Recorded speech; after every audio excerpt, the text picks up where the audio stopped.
नमस्कार, AGCNN news पर आपका स्वागत है। मैं हूं मनीषा रानी। प्रस्तुत है आज का मुख्य समाचार। झारखंड समेत पूरे पूर्वी भारत में बदल रहा मौसम का मिजाज। मोंथा तूफान की दस्तक से बारिश और अलर्ट का दौर शुरू। पूर्वी भारत का मौसम एक बार फिर करवट लेने वाला है। बंगाल की खाड़ी में बन रहा चक्रवाती तूफान मोंथा अब तेजी से उत्तर उत्तर पश्चिम दिशा में बढ़ रहा है और इसका असर झारखंड, बिहार, ओडिशा और बंगाल समेत पूरे पूर्वी भारत में दिखने वाला है। मौसम विभाग ने झारखंड के कई जिलों में ऑरेंज और येलो अलर्ट जारी कर दिया है। यह तूफान 28 अक्टूबर से लेकर 31 अक्टूबर तक राज्य में भारी से बहुत भारी वर्षा का कारण बनेगा। मौसम केंद्र रांची की रिपोर्ट के मुताबिक 28 अक्टूबर से झारखंड के कई जिलों में लगातार बारिश और तेज हवाएं चलने की संभावना है। शुरुआती असर सिमडेगा, खूंटी, पश्चिम सिंहभूम और गुमला जिलों में देखने को मिलेगा, जहां भारी बारिश के साथ हवा की रफ्तार 30 से 40 किलोमीटर प्रति घंटे तक जा सकती है। इसके अगले दिन यानी 29 अक्टूबर को रांची, लातेहार, लोहरदगा, गुमला और सिमडेगा जिलों में बारिश की तीव्रता और बढ़ जाएगी। 30 अक्टूबर को चतरा, गढ़वा, पलामू, गिरिडीह, कोडरमा, बोकारो, रामगढ़ और हजारीबाग में झमाझम बारिश का सिलसिला जारी रहेगा। महीने के आखिरी दिन 31 अक्टूबर को दुमका, गोड्डा, पाकुड़ और साहिबगंज जिलों में भारी बारिश और बिजली गिरने की आशंका जताई गई है। मौसम विभाग ने चेतावनी दी है कि लगातार बारिश की वजह से भूस्खलन, जल जमाव और परिवहन व्यवस्था पर असर पड़ सकता है। खेतों में खड़ी फसलों, बागवानी और पेड़ पौधों को भी नुकसान पहुंचने की संभावना है। विभाग ने लोगों को सचेत किया है कि वे मौसम की परिस्थितियों को हल्के में न लें और सावधानी बरतें। आपको बता दें, ऑरेंज अलर्ट का मतलब है कि स्थिति गंभीर हो सकती है। ऐसे में भारी बारिश के कारण जनजीवन पर बड़ा असर पड़ सकता है, खासकर नदी किनारे, पहाड़ी या ढलवा इलाकों में। वहीं येलो अलर्ट के तहत हल्का जल भराव, परिवहन बाधा और फसलों को नुकसान जैसी समस्याएं उत्पन्न हो सकती है। भारतीय मौसम विभाग IMD के अनुसार मोंथा फिलहाल दक्षिण पश्चिम बंगाल की खाड़ी के ऊपर 12.6 डिग्री उत्तर अक्षांश और 85.0 डिग्री पूर्व देशांतर पर केंद्रित है। यह पिछले कुछ घंटों में लगभग 18 किलोमीटर प्रति घंटे की रफ्तार से उत्तर उत्तर पश्चिम दिशा में आगे बढ़ रहा है। वहीं 27 अक्टूबर के सुबह 8:30 बजे तक यह चेन्नई से 520 किलोमीटर पूर्व दक्षिण पूर्व और विशाखापट्टनम से लगभग 600 किलोमीटर दक्षिण दक्षिण पूर्व में स्थित था। IMD ने यह भी अनुमान जताया है कि अक्टूबर की सुबह तक यह गंभीर चक्रवाती तूफान में तब्दील हो जाएगा। उस समय इसकी हवा की रफ्तार 90 से 110 किलोमीटर प्रति घंटे तक पहुंच सकती है। मौसम वैज्ञानिकों के अनुसार यह तूफान मछलीपट्टनम और कलिंगपट्टनम के बीच तटीय इलाकों से टकरा सकता है।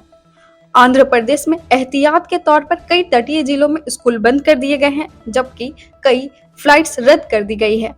राज्य के पेद्दापल्ली, जयशंकर भूपालपल्ली और मुलुगु जिलों में ऑरेंज अलर्ट जारी है। वहीं ओडिशा में भी अगले 3 दिनों तक भारी बारिश की संभावना बनी हुई है।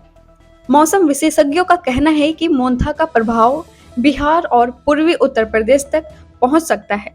बिहार के सीमावर्ती इलाकों में तेज बारिश और हवाओं के साथ बिजली गिरने की भी संभावना जताई गई है। वहीं उत्तर प्रदेश के लखनऊ, बांदा और आसपास के जिलों में हल्की बारिश दर्ज की गई है, जिससे मौसम खुशनुमा बना हुआ है। दिल्ली NCR में भी मोंथा और वेस्टर्न डिस्टर्बेंस के मेल से मौसम में बदलाव देखा जा रहा है। अगले 2 दिनों तक यहाँ बादल छाए रहेंगे और हल्की गरज के साथ बारिश की संभावना है। इस दौरान दिन का तापमान गिरने की संभावना है, जबकि रातें थोड़ी उमस भरी रह सकती है। मौसम विभाग ने लोगों से खासकर अपील की है कि नदी, तालाब या झीलों के किनारे जाने से बचें, विशेषकर मछली पकड़ने, नौका विहार या कैंपिंग जैसी गतिविधियों से परहेज करें।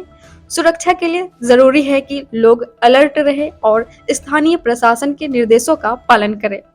पूर्वी भारत में मोंथा की दस्तक एक बार फिर हमें याद दिला रही है कि प्रकृति की ताकत को नजरअंदाज नहीं किया जा सकता। थोड़ी सावधानी और जागरूकता हमें आने वाले इन बरसाती दिनों में सुरक्षित रख सकती है।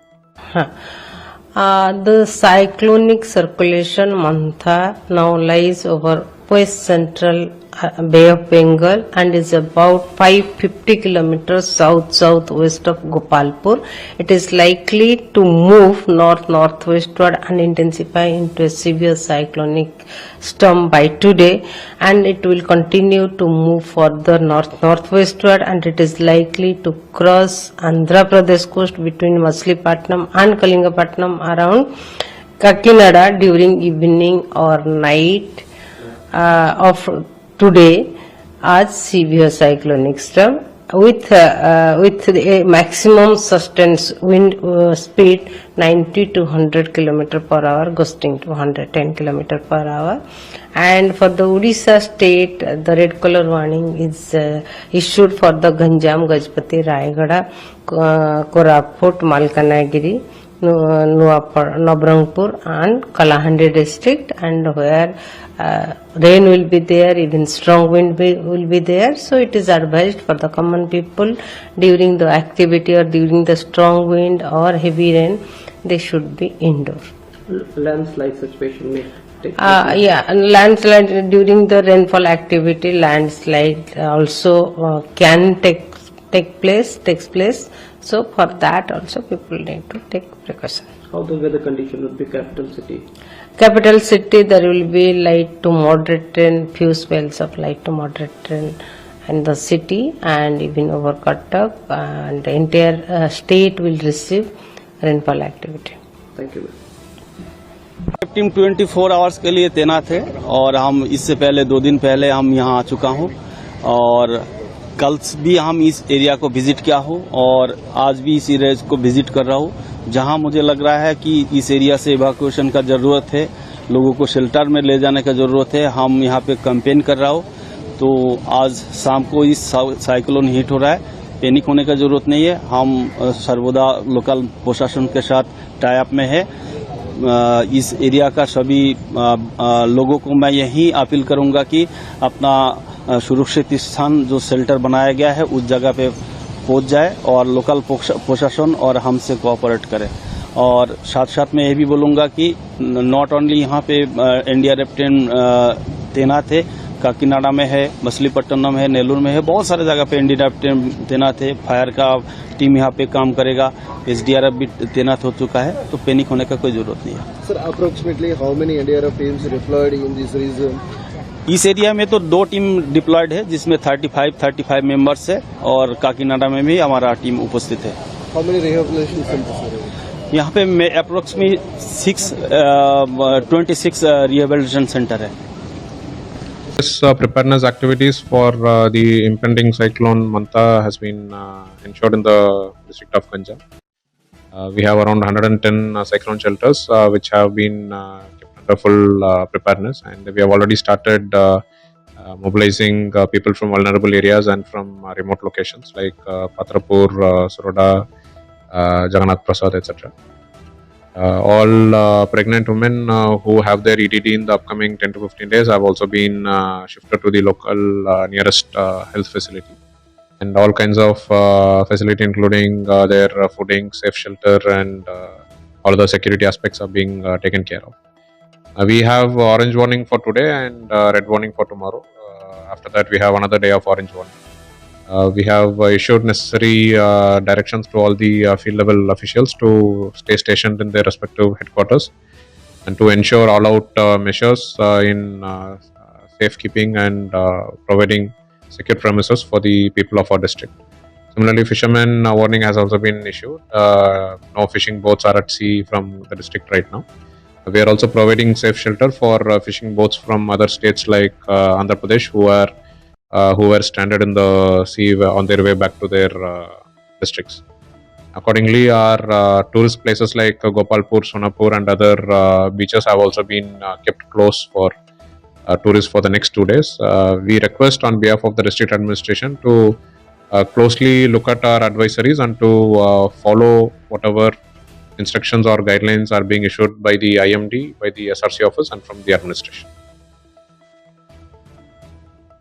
Yes, we are expecting 3 additional ODRAF teams to be deployed in the district. 1 team has already reached. We already have a team in our district. Total 4 teams will be operating within the district. and every block has a dedicated fire safety team also. And we have watched all videos to identify critical machinery like JCBs, poke lanes, and other heavy machinery which would be helpful in the restoration efforts.